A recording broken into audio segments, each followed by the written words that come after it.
बिस्मिल्लाहिर्रहमानिर्रहीम नहमदुहु व नुसल्ली अला रसूलिहिल करीम अम्मा बाद अऊज़ु बिल्लाहि मिनश शैतानिर रजीम बिस्मिल्लाहिर्रहमानिर्रहीम वमा खलक़तुल जिन्न वल इंसा इल्ला लियअबुदून सदक़ल्लाहुल अलियुल अज़ीम। अमित दयगलवाडु प्रेमिंచువాడు సృష్టికర్త విశ్వకర్త పరమదాత నిరాకరుడు గంభీరుడు శాశ్వతుడు మరియు 70 తల్లుల కంటే ఎక్కువ ప్రేమ గలవాడైన అల్లాహ్ యొక్క దయకరణ వల్ల సోదరులారా, ఈరోజు మనము అల్లాహ్ తబారక వ తఆలా మానవుడిని ఎందుకు పుట్టించాడు, అల్లాహ్ యొక్క ఉద్దేశం ఏమిటి, దీని గురించి తెలుసుకోబోతున్నాము. అల్లాహ్ తబారక వ తఆలా ఖురాన్లో ఈ విధంగా చెప్తున్నారు, వమా ఖలక్తుల్ జిన్న వల్ ఇన్స ఇల్లా లియఅబుదూన్. నేను మానవులను జిన్నాతులను కేవలం నా సేవ కొరకు పుట్టించి ఉన్నాను. మానవుడు ఈ యొక్క ప్రపంచంలోకి వచ్చేదానికి ముఖ్యమైన ఉద్దేశము, తప్పనిసరిగా చేయవలసిన పని అన్నిటికంటే ముందు అల్లాహ్ యొక్క సేవ, అల్లాహ్ యొక్క ప్రార్థన చేయవలెను. అల్లాహ్ యొక్క ప్రార్థన తరువాత మిగిలిన సమయంలో ప్రపంచం యొక్క పని చేసుకోవచ్చును. ఎవరైతే అల్లాహ్ను విడిచిపెట్టి అల్లాహ్ యొక్క ఆజ్ఞలను విడిచిపెట్టి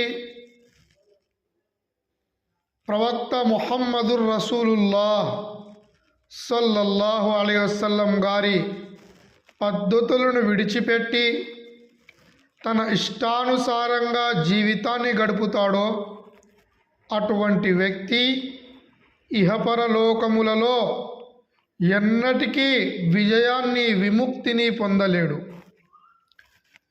కాబట్టి సోదరులారా,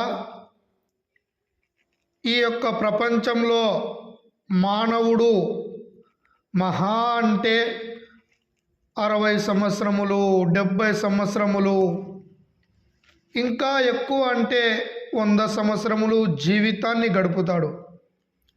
కానీ ఒకానొక రోజు ఈ యొక్క ప్రపంచాన్ని, భార్య బిడ్డలను, తల్లిదండ్రులను, ఆస్తిపాస్తులను, బంధువులను, స్నేహితులను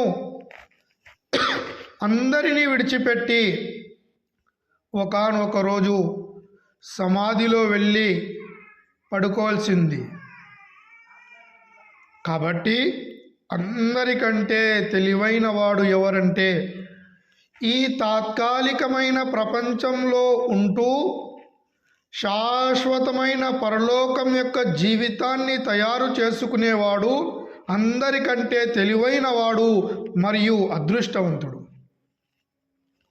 సోదరులారా, మనందరము అల్లాహ్ దగ్గర వాగ్దానం చేసి వచ్చినాం.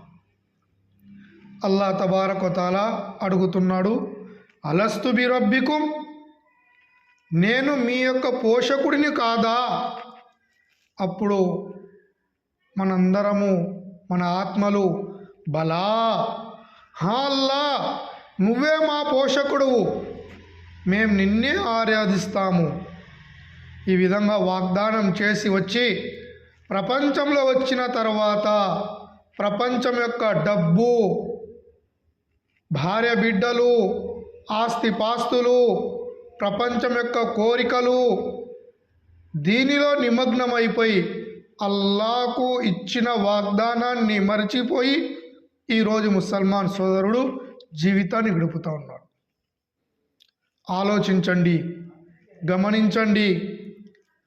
మనము మన చేతులారా ఎంతో మందిని తీసుకెళ్ళి సమాధిలో పూడ్చి వస్తూ ఉన్నాము. మనం కూడా ఒకానొక రోజు ఈ విధంగా మనల్ని కూడా ఒకరోజు సమాధిలో పండబెడతారు అనే విషయాన్ని మర్చిపోయి ఈరోజు మానవుడు జీవితాన్ని గడుపుతున్నాడు. అసలు సిసలైన జీవితము పరలోకం యొక్క జీవితం. పరీక్షా స్థలము ఈ యొక్క ప్రపంచము.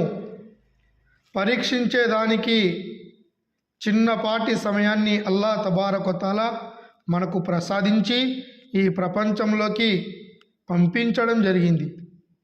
కాబట్టి సోదరులారా, బాగా గుర్తుపెట్టుకోండి,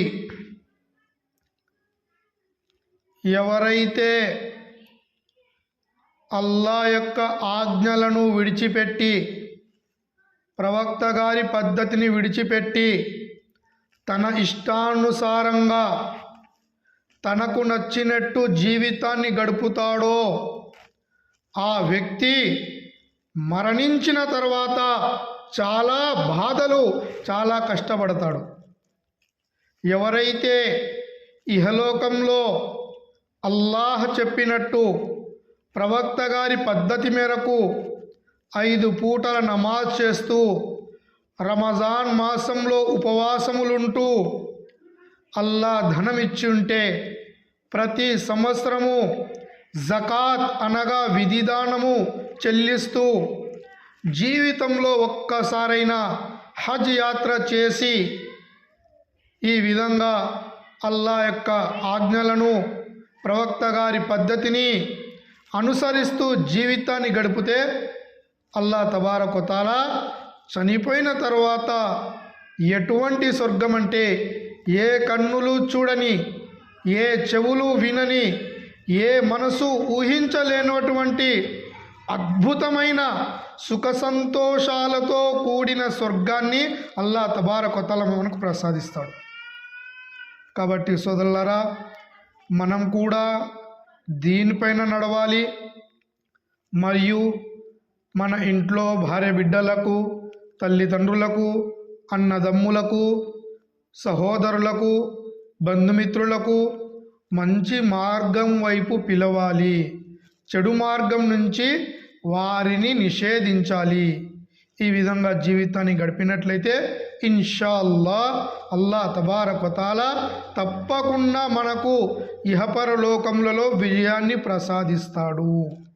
అల్లాహ్ తబారక వ తఆలా మనందరికీ ఆఖరి శ్వాస వరకు ఖురాన్ మరియు హదీస్ మేరకు జీవితాన్ని గడిపే భాగ్యాన్ని ప్రసాదించుగాక. ఆమీన్. వమా అలైనా ఇల్లల్ బలాగ్.